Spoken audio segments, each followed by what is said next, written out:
Okay, well, we are going to begin. Welcome to Midwest Dairy's Consumer Insights webinar. I'm delighted you could join us as we explore the growth opportunities we are seeing in the cheese category. I am Maureen Windish, Midwest Dairy's Senior Manager of Insights and Analytics. As you may know, Midwest Dairy partners with a wide variety of premier market research firms.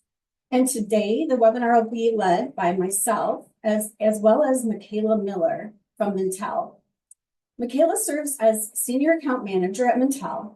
Before joining Mintel, she held roles at Circana and US Foods, where she deepened her knowledge of consumer preferences in the food and beverage space. Michaela is also a registered dietitian. Her current role combines her passion for nutrition with her love for helping companies stay ahead of market trends. I invite you to ask questions through the Q&A feature, and we will address them at the end of the presentation. After the webinar, you will be sent a link to the presentation as well as the recording. Thank you. We'll go ahead and get started. So for our agenda today, we'll be taking a look at recent cheese trends in the retail sector. Just a brief update, top line update on what those trends look like. Then we'll talk about the consumer mindset and how that's impacting trends in the food and beverage landscape, and specifically connect those dots to cheese attitudes and awareness from consumers. We'll also talk about recent cheese innovation and what that looks like. And then we'll wrap it up at the end with recommendations. Next slide, please.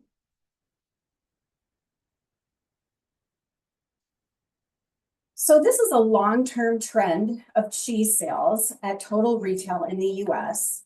The yellow bar represents those absolute volume numbers. And we can see that over the last few years that cheese has been growing. It's been inching its way back to those very robust sales that we saw in 2020 during lockdowns. This past year, the growth has slowed a bit, although, we are heading into what I would call cheese season. So maybe those sales will come in at the end of the year as strong or stronger than last year. But currently, year to date, the growth rate is 1.1% on top of a 2% growth rate a year ago. Next slide. And it's really been natural cheese that has been driving the growth for cheese overall. Natural cheese, currently the share is 86.6%, so clearly the majority of all sales. And natural cheese this past 52 weeks has grown 2.4%. There's a lot of varieties that are growing the natural cheese segment. Most notably that Hispanic variety, double digits, 15.4%. But even across some of these other varieties, mozzarella and Parmesan, Colby Jack, also showing generous growth. Really a lot of growth within these top segments for cheese. Next slide. For the smaller segments within natural cheese, we are seeing some growth for those, I would call them second tier varieties. Feta cheese growing 7.8%. Munster 4.2%, and Gouda really a whopping 12.2%. So those mid-tier cheeses that are maybe a little bit newer to consumers showing generous growth, while these other varieties towards the bottom of the list in terms of share, appear to be struggling right now. Partly that could be due to economics, people just not willing to try new cheeses as much as maybe they would if they had more money in their pocket. These other segments, the processed cheese, actually continues to struggle, 2.9% decline the past 52 weeks. It is a smaller segment, only 13% of the overall cheese category. These trends do persist, and it is of the American cheese variety that is driving that decline, down 3.4%. The total imitation and plant cheeses today represent a very small share of overall sales, and in this case, volume sales, only 0.5% of all the sales coming from these varieties, and these are down significantly almost double digits, 9.2%.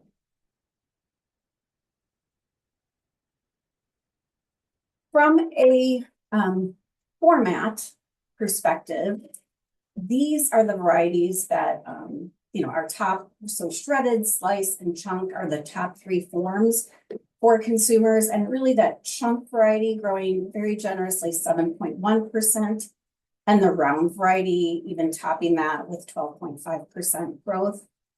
The loaf variety really pointing to that American cheese is down 3%.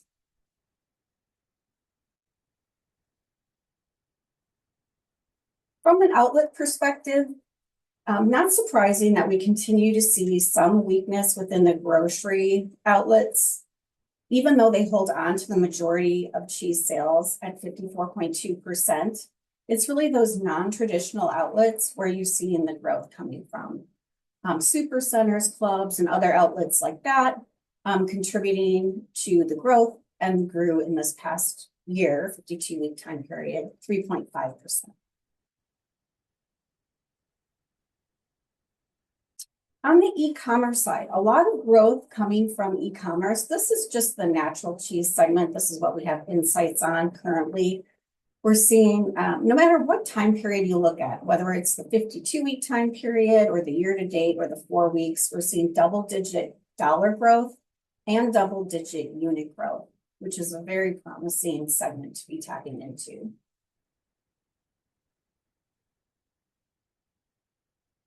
And how do the sales connect to the consumer mindset? So for total food and beverage, these are the sort of driving factors for really consumers' behavior within the food and beverage landscape. These are the things that they're juggling. They're looking for enjoyment. They don't want to sacrifice enjoyment for, say, health and wellness, but health and wellness is a priority. Affordability, of course, top of mind to consumers as they're struggling with their finances due to inflation still and some other uncertainties that they're feeling potentially in the job market. Convenience is very important. And sustainability, while it's not top of mind for consumers, for many consumers, this can be a deal breaker. So if two products offer the same price, they offer the same flavor, same brand, this is an element that could potentially lean them towards another brand or product. And how I know that is because we work with Mintel and we have some data from them that talks about the 5 drivers of consumer choice in the food and beverage landscape. And the top driver really, as I mentioned before, taste. Most consumers are looking for their food to taste good and to be enjoyable. They are also looking at price, of course, and comparing very, very closely what those prices are. There's also freshness, healthfulness, and convenience. Again, these are all top drivers for their food and beverage choices. This next group of drivers I would call, lesser important drivers, but they are drivers nonetheless. Things like natural ingredients, organic, local, animal welfare, and environmental sustainability are drivers for consumers. And these tend to be, once those initial needs are met in terms of taste, price, convenience, etc., these also can be deal breakers for consumers and help them lean into a particular brand or manufacturer. And now I'm going to pass it over to Michaela, and she will tell you more about the consumer and their cheese preferences. Good afternoon, everyone. I am excited to be presenting the Mintel data. So for this section, I am going to briefly talk about the forecast for the cheese category. Then I'm going to dive into some consumer attitudinal and behavioral information. And then lastly, I'll talk about some innovation and marketing within cheese. Majority of this information is coming from Mintel's cheese report, which was published just a couple of weeks ago and was written by our analyst, Sydney Ribe. So jumping right into the forecast, as Maureen had mentioned, sales for the cheese category has kind of been flat. Looking forward, even with higher food prices and slightly lower reported consumption, cheese overall really is a core staple for many consumers. Tariffs and increased costs also might actually support some domestic producers, and private label has been outperforming in the cheese market. So overall, we expect kind of a slow to moderate growth in the coming years within cheese. Just a couple of quick facts that we're going to kind of dig into about the consumer. So, cheese continues to be a household staple for many consumers. Consumption habits are shifting, especially among Gen Z and Gen X consumers, which signals some changing needs and preferences in the category. I'm also going to highlight how ongoing flavor format and nutritional information can also help drive future growth in the category. So Maureen just touched on this but to again emphasize this point, when thinking about consumers' decisions in food and drink, taste really is key. It's the number one driver in food and in cheese decisions. Taste outweighs other attributes. So that's going to include convenience, health, and even cost when consumers choose cheese.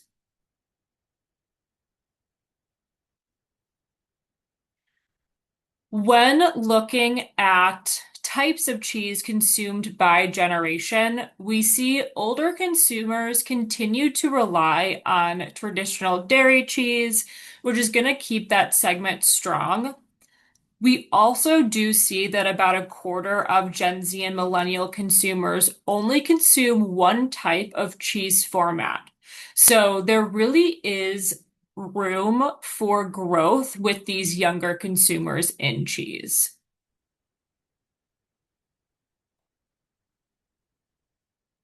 Thinking about parents and cheese consumption for themselves and also their families. Parents respond most positively to single serve cheese formats.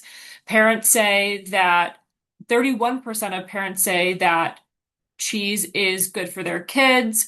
That 27% say that cheese is healthy for their family, but less than a third of parents find any cheese format convenient. So ultimately, what this is saying is that there's an opportunity for innovation, really for creating convenient options and formats for parents and families.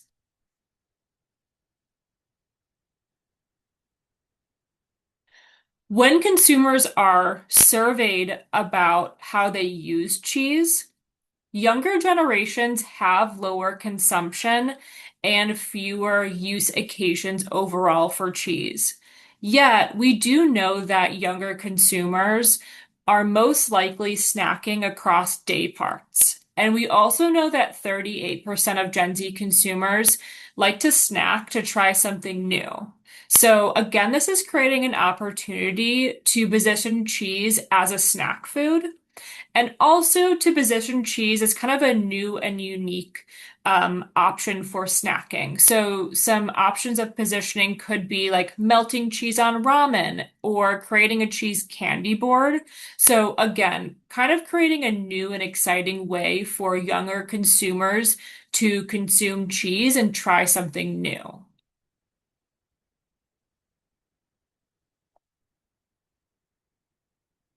Thinking about cheese as a snack, cheese is becoming even more relevant in today's snacking culture.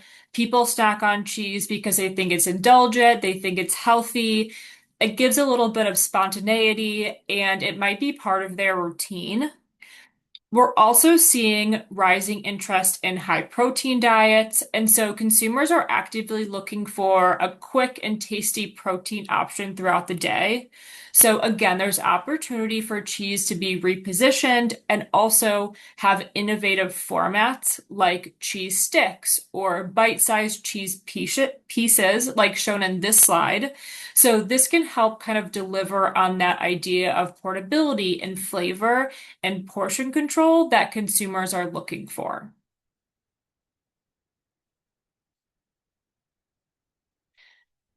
Shifting to claims on pack, younger consumers, as I had mentioned, eat less cheese overall, but they do have much higher expectations for health claims. So, this is creating an opportunity to highlight benefits for younger consumers. This could look like adding high protein, reduced fat, or support for gut health claims. These added claims are also going to connect cheese to younger consumers' wellness goals. So those goals could be fitness related, mood related, or even plant forward eating. So again, these claims can help reinforces cheese's role in helping these consumers meet their goals.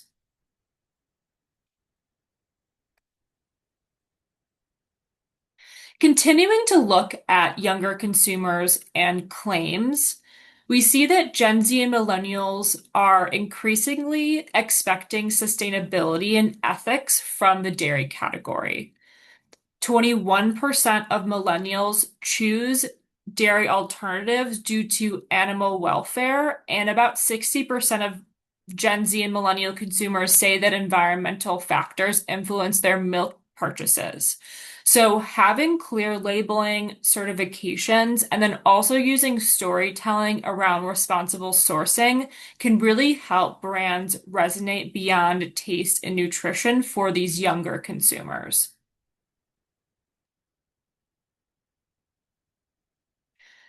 Looking at both claims and price by generation on this slide, you'll notice that Gen Z has a strong interest in locally produced cheese, and they're also willing to pay more for this product, which is something a little bit unusual because Gen Z is typically a more price sensitive generation.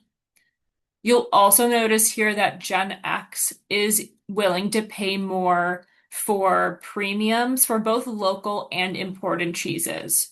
So overall, what this is saying is that there's opportunity for brands to focus on more premium offerings for a wide variety of generations, including Gen Z and Gen X consumers.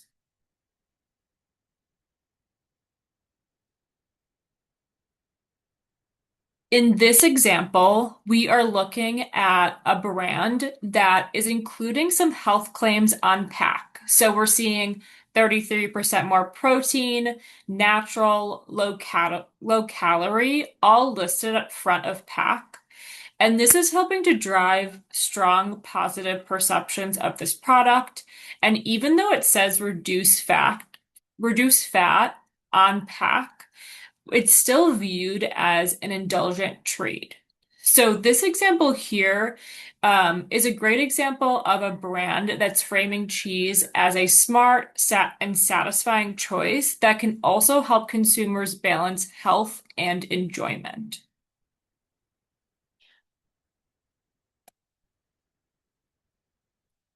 Digging into the idea of enjoyment and price further, we see here that Gen Z leads in excitement around cheese and is also willing to pay more for unique, crafted, and globally inspired flavors. So this makes them a key target again for both premium options, but also then like premium flavored forward options as well.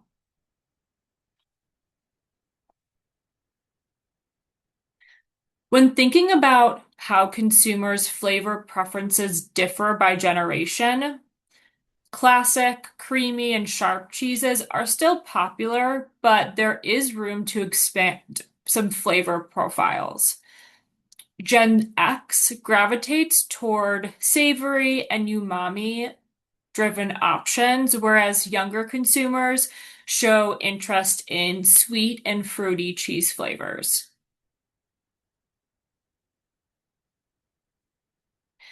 This next example here from Kraft is a great example of a unique flavor innovation that's currently resonating with consumers. So this is Kraft's Buffalo Ranch flavored cheese, and this one is winning on indulgence when compared to benchmark of total hard and semi-hard cheese. So this is a great example of looking at categories like salty snacks, and also dips to provide some flavor inspiration in cheese.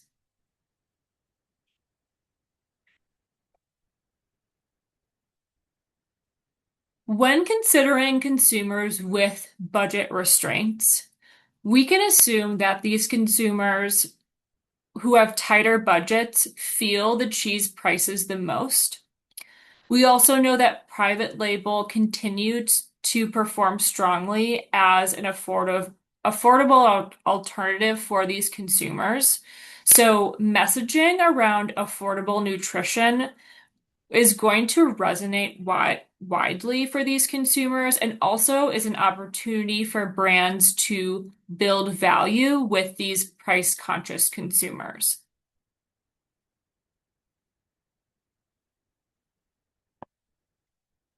Consumers with tight budgets have the strongest plan for cost savings when it comes to cheese purchasing. On the slide, you can see that over 50% of consumers with a tight financial situation will buy what's on sale when purchasing cheese.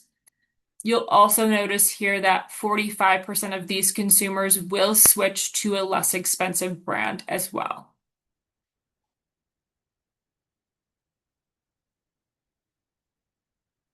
Budget-constrained consumers are also the most deliberate planners when it comes to saving on cheese. So small price increases will drive them to switch brands, stores, and cheese varieties.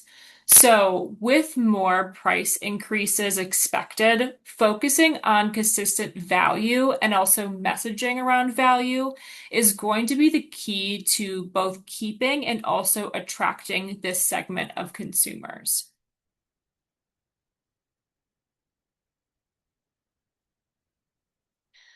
Lastly, for this section, I also want to mention that it's important to understand which cheese formats budget conscious shoppers associate with value, versatility, and nutrition. 54% of consumers with tight finances associate sliced cheese with convenience.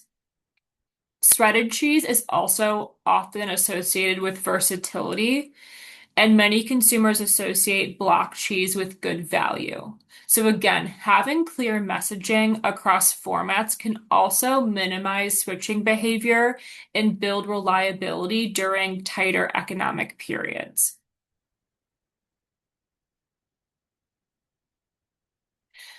So in this next section, we are going to dig deeper into some product innovation and marketing. So when we look globally at claims on new cheese products, we're noticing that ethical claims have grown over the past 5 years. And again, we know that Gen Z consumers have a strong focus on sustainability, animal welfare, and local sourcing. So this is suggesting that brands need to be clearer and more intentional with their ethical messaging. So to provide a couple of examples of brands who have successfully featured ethical claims on pack, we're seeing this first example. This is a fig and honey goat cheese, and on packet lists things like local milk, packaged with care, Wisconsin crafted. This one in the middle, this Parmesan cheese, this one on pack says Italian style cheese made in the US, fresh local milk. And then our Kerrygold on the right has claims like milk from grass-fed Irish cows and small family farm sourcing. So all of these brands are strongly outperforming in terms of purchase intent when compared to the benchmark. So really the key takeaway here when we're looking at these couple of products is that clear ethical sourcing stories consistently boost purchase intent for consumers.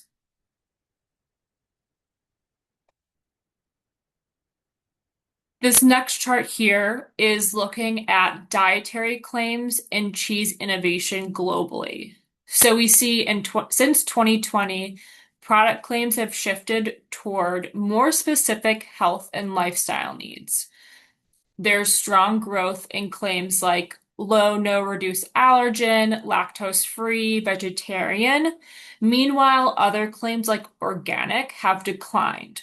So this is indicating that consumers are more so prioritizing targeted benefits like protein, digestion, compatibility with their dietary needs over kind of more general natural cues. You'll also notice here as well, high and added protein claims continue to gain traction, while low, no, and reduced fat claims have remained flat.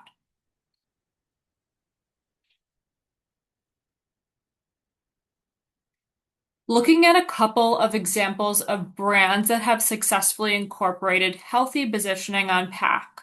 We're seeing this first product from Nancy's on the left. On pack, it says billions of live probiotics, organic and non-GMO. The product in the middle from Green Valley, on pack, it says good source of protein and calcium, 100% real cheese, and lactose free. And then on the far right, we have Meyer. On pack, it says fat reduced from 9 grams to 6 grams per serving. So again, all of these products here have significantly outperformed the benchmark when it comes to purchase intent.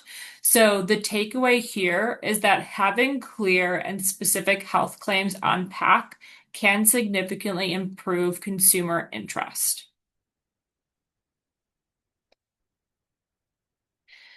These next couple of examples are depicting that familiar flavors from other food and beverage categories can create excitement when translated to cheese. So a couple of really fun ones here. We have a cold brew and donut goat cheese, a pizza Gouda, and a pumpkin spice spreadable cheese. So this approach here with these fun flavors is adding just enough novelty to spark trial for consumers while also feeling accessible.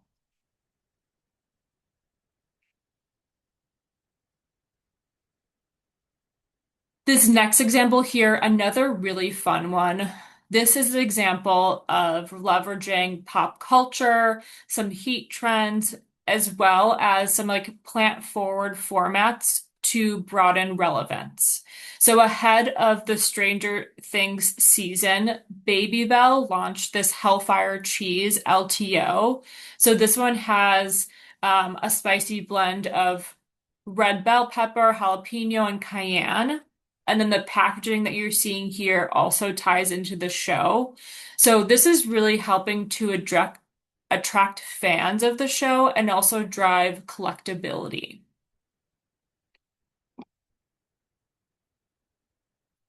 So I am going to pass it back over to Maureen to present a couple of final opportunities for cheese.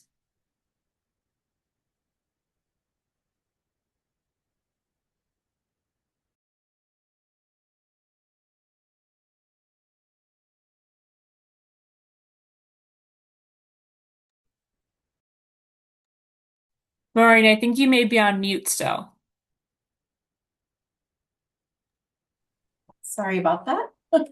Thank you, Michaela. So in wrapping up everything here, taking into account what's growing in the category, the information that we saw from Circon at the beginning, and then all this fabulous information from Mintel on consumer preferences and kind of what's resonating with consumers in terms of new products that are on the marketplace. We cannot deny that affordability is really paramount for consumers, especially with some of the uncertainties that many people are facing going into the holidays. So, affordability front and forward, just remind consumers that cheese really is an affordable option. It can be actually an affordable luxury. Bringing in some of those unique flavors into their lives that they're curious about. Also, snacking kind of hits on, more mobility that people are having in their lives these days. More people going to work on a regular basis again. And especially for Gen Zs who already had that snacking behavior as a part of their lives, even pre-pandemic. More people looking at snacking as an opportunity to bring, indulgence, but also nutrition to their lives.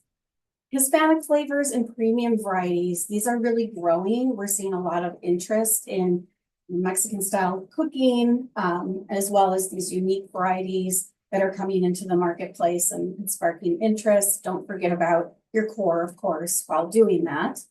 Better for you options, really a lot of innovation, especially in the gut health arena, bringing probiotics and prebiotics into the products. And then the big hook that we can hang our hat on from a nutrition perspective, that protein that cheese can offer, and continuing to play into that for consumers and amping that up if you can. Fresh and less processed. We know consumers are really keyed in on artificial flavors that people that some artificial flavors that have been removed more recently in colors. So we do know that this will continue on into next year. Consumers will be looking harder at their ingredients labels, and we will need to present them with things that are less processed. Sustainability, really that animal welfare piece is very important to consumers and chefs, I should say, on the food service side. We want to be able to feel good about the foods that we're consuming from a different, from whether it's animal welfare and also that environmental sustainability angle. So keeping that front and center while bringing new flavors and excitement to the category. So next slide, please. I haven't seen any questions come in. If you have any, can you certainly let us know? There is one in the Q&A feature. Okay, I see it. So, question for you, Michaela. You mentioned with Baby Bell that they were expanding on their collectability. Can you share more about this, what this means? Yeah, absolutely. I'm going to click back a couple of slides. You'll notice that for this kind of Stranger Things LTO, they included a couple of different Baby Bell flavor options.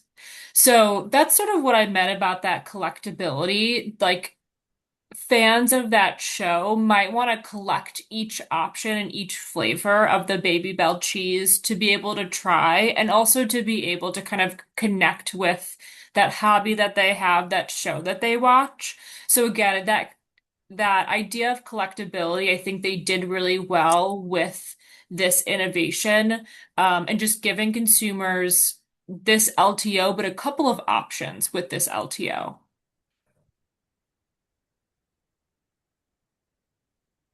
Thanks, Michaela. Any other questions? We do have time here, so don't rush forward.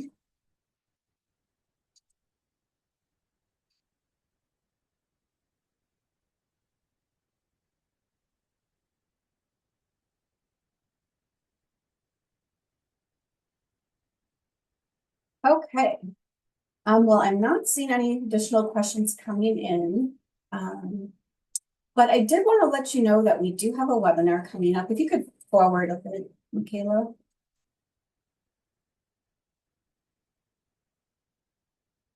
Our next webinar is coming up in December. We will be exploring with Anova Market Insights, the top 10 trends in food and beverage for 2026. So we really hope you can join us. There is a QR code you can scan here to register. Otherwise, you can visit our website, and you'll also be receiving an invitation to the webinar. So thank you very much. And if you do have a need to reach out to us, next slide is our contact information. So you can contact me, Maureen Windish, or you can also contact Beth Ruck Upton, who is our VP of Research and Innovation. Any questions, let us know. Thank you so much for your attendance.